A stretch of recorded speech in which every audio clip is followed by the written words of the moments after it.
কটা দেশ ঘুরেছেন? আমি আমেরিকা গেছি, কানাডা গেছি, এদিকে ইউরোপিয়ান কান্ট্রির মধ্যে লন্ডন গেছি, তারপরে তোমার সিঙ্গাপুর, মিডল ইস্টে সব জায়গায় গেছি, দুবাই, দোহা। সব থেকে ভালো কোন জায়গাটা লেগেছে, যেটা এখানের কালচার মানে গান শুনিয়ে সব থেকে বেশি? আমেরিকা। ইউএসএ তে, তাই তো? কারণ ইউএসএ আমেরিকায় প্রচুর বাঙালি, হুম। আরে বাঙালি মানেই একটা মানে ইয়ে আছে যে যেখানে বাঙালি থাকবে মোটামুটি 4-5টা, মানে একটা ক্লাব প্রথমে শুরু হয়, সেটা আস্তে আস্তে ভাঙতে ভাঙতে 5টা-6টা ক্লাবে পরিণত হয়। তা বাঙালির বৈশিষ্ট্য।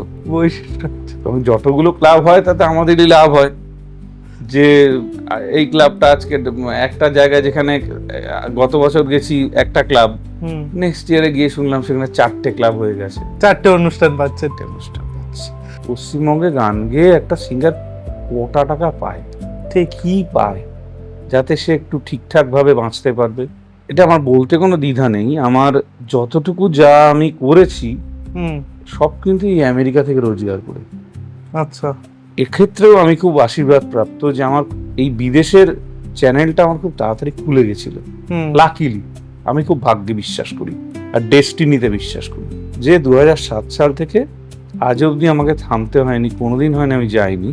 এটা কি দুর্গাপুজোর সময় বেশি অনুষ্ঠানটা হয়? পুজো বা বঙ্গ সম্মেলন হয়, সেসব জায়গায় গেছি, আমাকে থামতে হয়নি। আমি ইউএসএ, কানাডা এগুলো করে বেরিয়েছি।